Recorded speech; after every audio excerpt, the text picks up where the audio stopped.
사무엘상 16장 1절부터 13절까지만 한 절씩 교독하도록 하겠습니다.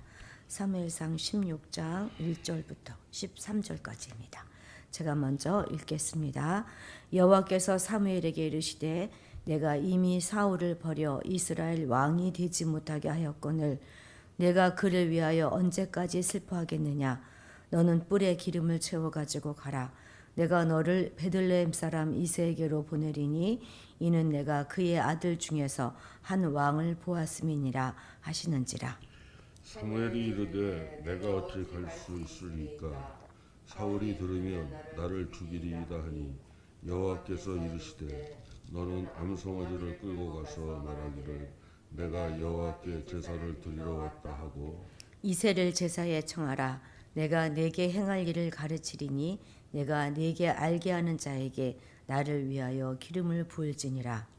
사무엘이 여호와의 말씀대로 행하여 베들레헴의 이름에 성읍 장로들이 떨며 그를 영접하여 이르되 평강을 위하여 오시나이까. 이르되 평강을 위함이니라. 내가 여호와께 제사하러 왔으니 스스로 성결하게 하고 와서 나와 함께 제사하자 하고 이새와 그의 아들들을 성결하게 하고 제사에 청하니라. 그들이 오매 사무엘이 엘리압을 보고 마음에 이르기를 여호와의 기름 부으실 자가 과연 주님 앞에 있도다 하였더니 여호와께서 사무엘에게 이르시되 그의 용모와 키를 보지 말라. 내가 이미 그를 버렸노라. 내가 보는 것은 사람과 같지 아니하니 사람은 외모를 보거니와 나 여호와는 중심을 보느니라 하시더라. 이새가 아비나답을 불러 사무엘 앞을 지나가게 하매 사무엘이 이르되 이도 여호와께서 택하지 아니하셨느니라 하니 이새가 산마로 지나가게 하매 사무엘이 이르되 이도 여호와께서 택하지 아니하셨느니라 하니라. 이새가 그의 아들 일곱을 다 사무엘 앞으로 지나가게 하나 사무엘이 이새에게 이르되 여호와께서 이들을 택하지 아니하셨느니라 하고 또 사무엘이 이새에게 이르되 내 아들들이 다 여기 있느냐. 이새가 이르되 아직 막내가 남았는데 그는 양을 지키나이다. 사무엘이 이새에게 이르되 사람을 보내어 그를 데려오라. 그가 여기 오기까지는 우리가 식사 자리에 앉지 아니하겠노라. 이에 사람을 보내어 그를 데려오매 그의 빛이 붉고 눈이 빼어나고 얼굴이 아름답더라. 여호와께서 이르시되 이가 그나니 누구라 하시는지라. 함께 읽습니다. 사무엘이 기름 뿔병을 가져다가 그의 형제 중에서 그에게 부었더니 이날 이후로 다윗이 여호와의 영에게 크게 감동되니라. 사무엘이 떠나서 라마로 가니라. 아멘.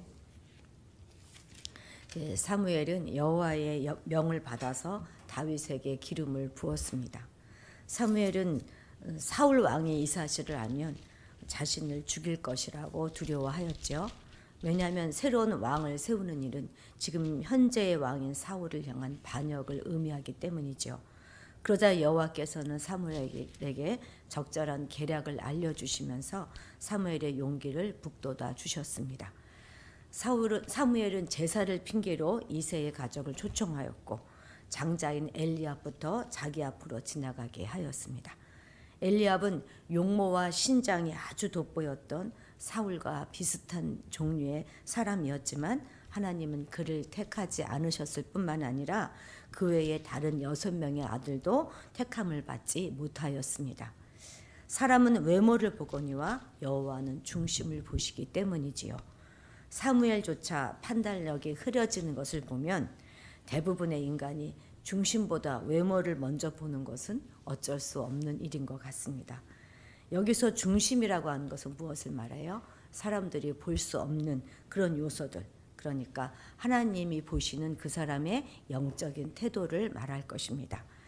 그래서 이제 사람들을 보내서 들에서 양을 치고 있는 다윗을 부랴부랴 불러왔는데 그는 12절에 보면 그의 빛이 붉고 눈이 빼어나고 얼굴이 아름다웠다라고 성경은 말합니다. 언뜻 보면 여호와는 외모를 보지 않으신다라고 하면서도 다윗의 외모를 지금 소개하고 있는 것처럼 보여져서 모순되게 느껴지기도 합니다. 그러나 이것은 키와 신체에 관한 그런 말이 아니죠. 예, 빛이 붉다, 눈이 빼어나다, 얼굴이 아름답다 하는 모든 것은 중심을 표현하고 있는 또 다른 표현임을 우리가 알 수 있습니다. 자, 3절, 4절 우리 같이 읽겠습니다. 지금 가서 아멜렉을 15장을 제가 읽었네요. 16장 3절 4절 시작. 이새를 제사에 청하라. 내가 네게 행할 일을 가르치리니 내가 네게 알게 하는 자에게 나를 위하여 기름을 부을지니라. 사무엘이 여호와의 말씀대로 행하여 베들레헴의 이름에 성읍 장로들이 떨며 그를 영접하여 이르되 평강을 위하여 오시나이까. 아멘. 참. 어제 저희가 방송에 소리가 나가지 않았었습니다. 약간의 그 기계적인 실수가 있었던 것 같아요. 함께 예배 드리고 계시는 분이 계셨다면 사과 말씀드립니다. 자, 사무엘은 평생 그 하나님의 사역을 1.1획도 틀림없이 잘 행한 위대한 하나님의 사람임에도 불구하고 지금 하나님의 명령을 받고 나아감에 있어서 모든 것을 다 알고 가지는 않았습니다. 그저 자신이 가면 나머지는 다 하나님이 이루실 것을 믿고 나아간 것입니다. 그것도 사울 왕이 알면 자신을 죽일지도 모른다 하는 위험을 안고서 길을 떠났습니다. 하나님께서 누구를 다음 왕으로 예선하셨는지 구체적으로 지시를 받지 않았기 때문에 하마터면 장자 엘리야를 보고 기름을 부을 뻔하지 않았습니까? 이런 모든 실수까지도 다 안고 있으면서도 그냥 지금 하나님의 명령대로 행하고 있는 것입니다. 또한 자신의 앞날 역시 잘못하면 어떨까? 내가 이거 혹시 죽지 않을까? 이런 걱정도 하지 않고 그저 하나님의 말씀만 따라서 행했던 것입니다. 그렇습니다. 이것이 바로 믿음의 길을 가는 것입니다.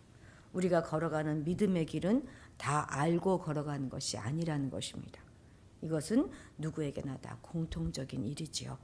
믿음의 영웅이라고 해서 모든 것을 다 알고 당당하게 확신에 넘쳐서 그렇게 길을 걸어가지는 않을 것입니다.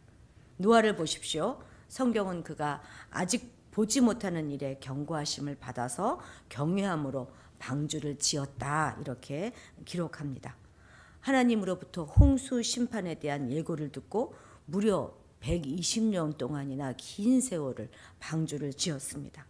아브라함은 또 어떻습니까? 그도 하나님의 부르심을 받고 갈 바를 알지 못한 채 믿음으로 나아갔습니다. 모세도 자신이 바로의 궁정에서 자라나면서 어떻게 앞날이 전개될지 몰랐을 때 얼마나 불안하고 그 마음에 짐이 컸겠습니까? 자신이 뭔가 해야 한다는 그 부담에 애굽 사람을 죽이는 실수까지도 그가 범하지 않았습니까? 그럼에도 한 걸음 내딛는 그것이 믿음인 것입니다. 우리도 마찬가지잖아요. 우리도 다 알고 믿음을 시작하지 않았습니다. 그저 복 받을 줄 알았죠. 그저 축복받을 줄 알았어요. 그런데 이렇게 계속 훈련을 받고 자신을 버리고 자신을 부인하는 이것이 믿음이라는 사실을 우리가 다 알았다면 믿음의 길을 시작도 못했을 것입니다.